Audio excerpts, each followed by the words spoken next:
Channel India crime news ਦੇਖ ਰਹੇ ਸਾਰੇ ਦਰਸ਼ਕਾਂ ਦਾ ਸਵਾਗਤ। BSF ਦੇ ਸੈਕਟਰ ਗੁਰਦਾਸਪੁਰ ਦੇ ਅਧੀਨ ਆਉਂਦੇ 89 ਬਟਾਲੀਅਨ ਦੀ BOP ਚੰਦੂ ਬਟਾਲਾ ਵਿਖੇ ਅੱਜ ਤੜਕਸਾਰ ਸੰਘਣੀ ਧੁੰਦ ਦੌਰਾਨ BSF ਜਵਾਨਾਂ ਅਤੇ ਨਸ਼ਾ ਤਸਕਰਾਂ ਦੌਰਾਨ ਹੋਈ ਮੁਠਭੇੜ, ਜਿਸ ਦੌਰਾਨ BSF ਦਾ ਜਵਾਨ ਗੋਲੀ ਲੱਗਣ ਨਾਲ ਗੰਭੀਰ ਰੂਪ ਵਿੱਚ ਜ਼ਖਮੀ ਹੋ ਗਏ, ਜਿਸ ਨੂੰ ਅੰਮ੍ਰਿਤਸਰ ਦੇ ਇੱਕ ਸਿਵਲ ਹਸਪਤਾਲ ਵਿਖੇ ਦਾਖਲ ਕਰਵਾਇਆ ਗਿਆ। ਇਸ ਸੰਬੰਧੀ ਜਾਣਕਾਰੀ ਦਿੰਦਿਆਂ ਹੋਇਆਂ BSF ਦੇ DIG ਪ੍ਰਭਾਕਰ ਜੋਸ਼ੀ ਤੇ SSP ਗੁਰਦਾਸਪੁਰ ਅਤੇ ਨਸ਼ਾ ਤਸਕਰਾਂ ਦੀ ਬਹਾਦਰੀ ਨਾਲ ਟਾਕਰਾ ਕਰਨ ਵਾਲੇ ਨੌਜਵਾਨ ਰਾਜੂ ਨੇ ਦੱਸਿਆ ਕਿ 5:15 ਵਜੇ ਦੇ ਕਰੀਬ ਚੰਦੂ ਬਟਾਲਾ ਪੋਸਟ ਦੇ ਜਵਾਨਾਂ ਦੇ ਸਰਹੱਦ ਤੇ ਸੰਘਣੀ ਧੁੰਦ ਦੌਰਾਨ ਹਿਲਜੁਲ ਵੇਖੀ, ਜਿਸ ਦੌਰਾਨ ਪਾਕਿਸਤਾਨ ਤਸਕਰਾਂ ਅਤੇ BSF ਜਵਾਨਾਂ ਦੌਰਾਨ ਚੱਲੀ ਗੋਲੀ BSF ਦੇ ਜਵਾਨ ਗਿਆਨ ਚੰਦ ਦੇ ਸਿਰ ਤੇ ਗੋਲੀ ਲੱਗਣ ਨਾਲ ਗੰਭੀਰ ਫੱਟੜ ਹੋ ਗਿਆ, ਜਦਕਿ BSF ਜਵਾਨਾਂ ਵੱਲੋਂ 49 ਕਿਲੋ ਦੇ ਕਰੀਬ ਹੈਰੋਇਨ, 2 ਪਿਸਟਲ, ਜਿੰਦਾ ਕਾਰਤੂਸ, 4 ਮੈਗਜ਼ੀਨ AK-47 ਤੇ ਕੁਝ ਅਫੀਮ ਬਰਾਮਦ ਕੀਤੀ ਹੈ। ਉਹਨਾਂ ਨੇ ਕਿਹਾ ਕਿ ਸੰਘਣੀ ਧੁੰਦ ਦੌਰਾਨ ਸਰਚ ਅਭਿਆਨ ਜਾਰੀ ਹੈ।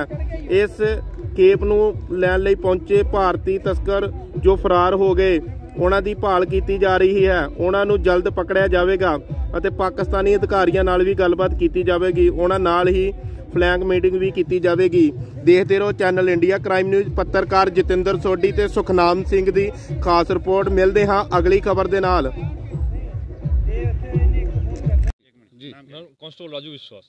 राजू जी, क्या उस समय माहौल था जब आपको पता चला और किस तरीके से आपने मुकाबला किया था?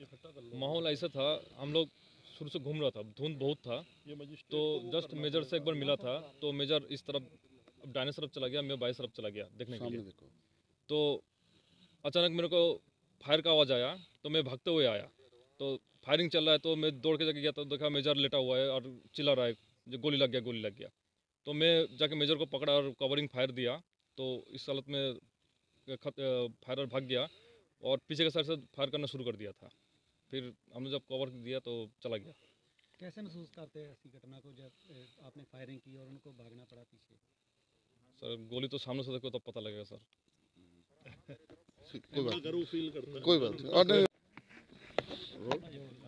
सर, जिस तरीके दसा जा रहा है कि इधर ਦੇ ਵੀ ਲੋਕ ਸ਼ਾਮਿਲ ਸਨ, ਕੀ ਕਾਰਵਾਈ ਤੁਹਾਡੇ ਵੱਲੋਂ ਕੀਤੀ ਜਾ ਰਹੀ ਹੈ? DIG ਸਾਹਿਬ ਨੇ ਤੁਹਾਨੂੰ ਸਾਰੀ ਡਿਟੇਲ 'ਚ ਦੱਸਿਆ ਕਿ ਕਿਵੇਂ ਆਪਰੇਸ਼ਨ ਹੋਇਆ, ਕਿਵੇਂ ਸਾਰਾ ਇਨਸੀਡੈਂਟ ਹੋਇਆ ਮਾਰਨਿੰਗ 'ਚ 5:15 ਵਜੇ ਦਾ। ਸੋ ਉਸ ਤੋਂ ਬਾਅਦ ਜਿਹੜੇ ਆਪਣੇ ਇੰਡੀਅਨ ਸਾਈਡ ਤੇ ਬੰਦੇ ਸੀ ਉਹਨਾਂ ਬਾਰੇ ਜਿਹੜੀ ਸਾਡੇ ਕੋਲ ਇਨਫੋਰਮੇਸ਼ਨ ਹੈ ਆਲਰੇਡੀ, ਉਸ ਇਨਫੋਰਮੇਸ਼ਨ ਤੇ ਵੀ ਵਰਕ ਕਰ ਰਹੇ। ਜਿਵੇਂ ਪੁਰਾਣੇ ਸਮਗਲਰ ਕੋਈ ਸੀਗੇ ਉਹਨਾਂ ਦਾ ਸਰਚ ਕਰ ਰਹੇ, ਉਹਨਾਂ ਦੀ ਰੇਡ ਕਰ ਰਹੇ। ਜਿਹੜੇ ਕੋਈ ਪੁਰਾਣੀਆਂ FIRs ਨੇ ਜਿਨ੍ਹਾਂ ਤੇ ਕੋਈ ਮੇਜਰ ਰਿਕਵਰੀਜ਼ ਹੋਈਆਂ ਉਹਨਾਂ ਤੇ ਵਰਕ ਕਰ ਰਹੇ। ਐਂਡ ਹੋਪਫੁਲੀ ਅਸੀਂ ਜਲਦੀ ਬੰਦੇ ਫੜ ਲਾਂਗੇ ਜਿਹੜੇ ਇੱਧਰਲੇ ਪਾਸੇ ਇੰਡੀਅਨ ਸਾਈਡ ਤੇ ਆਏ ਸੀ। ਜਿਹੜੇ ਪਾਕਿਸਤਾਨ ਸਾਈਡ ਤੇ ਆਏ ਸੀ ਉਹ DIG ਸਾਹਿਬ ਨੇ ਦੱਸਿਆ ਕਿ ਤੁਹਾਡੀ 11:30 ਵਜੇ ਅੱਜ ਫਲੈਗ ਮੀਟਿੰਗ ਹੈ, ਉਹਦੇ ਵਿੱਚ ਉਹ ਮੁੱਦਾ ਉਠਾਉਣਗੇ, ਉੱਥੇ ਗੱਲ ਵੀ ਕਰਨਗੇ। ਤੇ ਜਿਹੜਾ ਇੰਡੀਆ ਵਾਲੇ ਪਾਸੇ ਦੈਟ ਵੀਲ ਟੇਕ ਕੇਅਰ। ਇਹ ਆਸ-ਪਾਸ ਦੇ ਪਿੰਡਾਂ ਦੇ ਹੋਣਗੇ ਜਿਹੜੇ ਕਹਿਣਾ ਮੁਸ਼ਕਲ ਹੈ ਕਿ ਲਾਗੇ ਦੇ ਪਿੰਡਾਂ ਦੇ ਹੋਣਗੇ ਜਾਂ ਦੂਰ ਦੇ ਹੋਣਗੇ, ਬਿਕੋਜ਼ ਸਾਡੇ ਸੈਕੰਡ ਲਾਈਨ ਆਫ ਡਿਫੈਂਸ ਦੇ ਜਿਹੜੇ ਨਾਕੇ ਹੈਗੇ ਉੱਥੇ ਸਾਡੇ ANPR ਕੈਮਰਾਜ਼ ਵੀ ਲੱਗੇ ਹੋਏ। ਸੋ ਜੇ ਕੋਈ ਹੋਏ ਤੇ ਗੱਡੀ ਤੇ ਆਇਆ ਹੋਊਗਾ ਤੇ ਉਹਦੇ ਵਿੱਚ ਕਲੀਅਰ ਹੋ ਜਾਏਗਾ।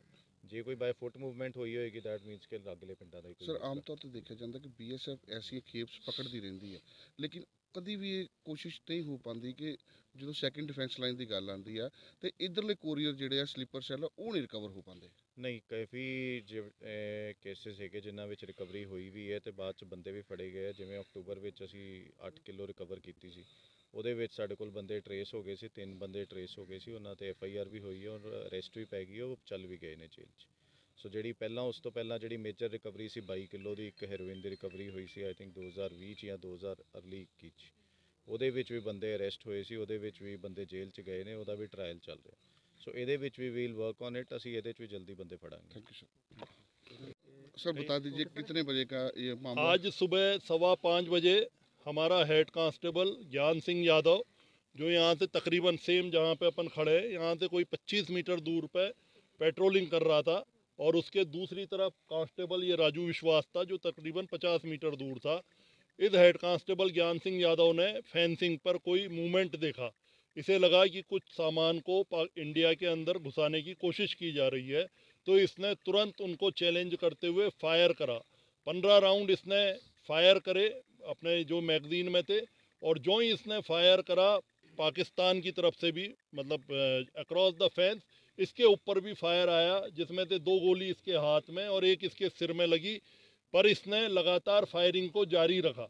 इसी फायरिंग की आवाज़ सुन करके जो हमारा दूसरा कांस्टेबल जो मेरे ये बगल में खड़ा है राजू, ये दौड़ करके आया और इसने सोचा कि हेड कांस्टेबल ने स्मगलर देख के फायर कराया, पर इसे पता नहीं था कि उसके गोली लग चुकी है। और इसने जो ही इसने पहुंचा और देखा कि उस उस्ताद तो नीचे गिरे हुए हैं और फिर भी फायर कर रहे हैं, तो इसने भी पोजीशन ली और स्मगलर्स को एंगेज करा। जब उन्होंने देखा कि दो जवान पहुंच गए और फायर हो गया है, तो उनकी हिम्मत एकदम पस्त हो गई और वो पूरा सामान छोड़ करके भाग गए। जब यहाँ पे सर्च करी गई तो 47 पैकेट हेरोइन, तो तकरीबन 47 केजी हेरोइन, 7 पैकेट अफीम है, 2 पिस्टल हैं जिसमें से एक इटालियन मेड है, एक चाइनीज़ मेड है। एक पिस्टल के साथ 42 राउंड है, एक के साथ 12 राउंड है। 74 राउंड गिरे हुए AK-47 के सर्च के समय हेड ऑफ फेंस मिले। और मैं बताना चाहूँगा कि यहाँ से 200 मीटर आगे IB है और उसके आगे रावी नदी शुरू हो जाती है। तो रात के समय ही रावी नदी में नाव से ऐसा लगता है 5 से 7 जवान जो स्मगलर्स थे, उन्होंने ये बॉर्डर क्रॉस करी और हैवीली आर्म्ड थे। और ऐसा लगता है कि बिना किसी और जो पाकिस्तान के जो भी हैं उनके सपोर्ट के बिना ये कार्रवाई नहीं करी जा सकती। इधर भी ये 3 आदमी बैठे हुए थे, आप देखेंगे तो इनके ये कुर्ते बैठे हैं। हमने वो सर्च डॉग लगाए, SSP साहब से हमने रिक्वेस्ट करी है, पूरी ताकत से पुलिस भी पकड़ने में लगी हुई है। पहले भी इसी जगह पे कोई 1.5 महीने पहले 1 किलोमीटर आगे इस जगह से एक अटेम्प्ट करा था। उस समय भी हमारे बहादुर जवान ने फायर करा था, पर किसी तरह से वो बच करके सामान मतलब नहीं ले पाए थे और निष्फल कर दिया था। पर इस बार मुझे लगता है सेम ग्रुप ने दोबारा अटेम्प्ट करा और हमारे बहादुर जवान ने उनका निष्फल कर दिया और सारा सामान जो कुछ अनुमान लगा कितने लोग होंगे उधर भी इधर भी? तकरीबन 5 से 7 लोग, तो जो पाँव के निशान है नदी के किनारे पे, 5 से 7 स्मगलर पाकिस्तान से आए थे और यहाँ पे 3 से 4 इंडियन साइड के स्मगलर जरूर इन्वॉल्व। जख्मी है उनके क्या हालात हैं? जो जख्मी है वो IRV हॉस्पिटल है, IRY हॉस्पिटल है प्राइवेट, वहाँ उसे एडमिट कर दिया है, वो स्टेबल है। और उस जवान का और इस साथ में जो ये राजू खड़ा है कांस्टेबल, इसका बहुत बहादुरीपूर्ण ये कारनामा था। इन्होंने अपनी इतने खतरनाक उसमें परिस्थितियों में अपने धैर्य को रखते हुए जिस तरह से रिटेलिएट करा और उनको भागने पे मजबूर कर दिया, और इतनी बड़ी मात्रा में। तो अभी आप देख सकते हैं कि यहाँ इलेक्शन आने वाले हैं, तो यहाँ की शांति को, यहाँ की जवानी को किस तरह से ये नष्ट करने का प्रयास कर रहे थे और क्या इसका अंजाम हो सकता था। तो ये सिर्फ वो लगाया जा सकता है, अंदाज़ा ही लगाया जा सकता है। पर सीमा सुरक्षा बल है, किसी भी प्रकार के कुत्सित प्रयासों को सफल नहीं होने देगी, चाहे कुछ भी हो जाए। सर्च ऑपरेशन चल रहा है, कुत्तों की ड्रोन की मदद से पाकिस्तान से भी कांटेक्ट करा जा रहा है कि भाई आप भी अपने एरिया में सर्च करो और आपके वहाँ से जो लोग आ रहे हैं इनको तुरंत प्रभाव से रोका जाए, पता कराया जाए कौन दोषी है। अभी जो ही ये धुंध हटेगी तो उनको मैसेज कर दिया गया है और 11:30 बजे का टाइम दे दिया है फ्लैग मीटिंग का। हाँ, ये बहुत बड़ी खेप है, बहुत अभी रिसेंट समय की बहुत बड़ी खेप है। 47 केजी हेरोइन, 6 इसमें पैकेट अफीम के, तो बहुत बड़ी है, बहुत बड़ी है। आप समझ सकते हैं ये मतलब कोई 300 करोड़ की तकरीबन खेप होगी, प्लस हथियार हैं। तो ये क्या, और इतना एमिनेशन मिलना, 74 राउंड AK-47 के, 44 राउंड पिस्टल के, 12 राउंड चाइनीज़ मेड पिस्टल के।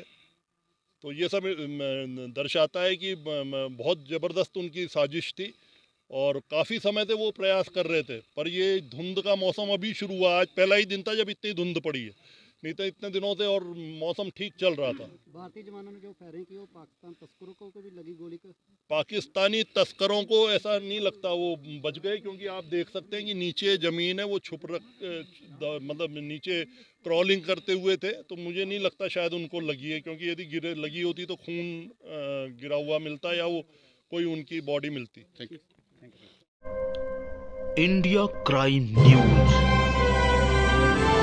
जुल्म के खिलाफ जंग। आप देख रहे हैं इंडिया क्राइम न्यूज।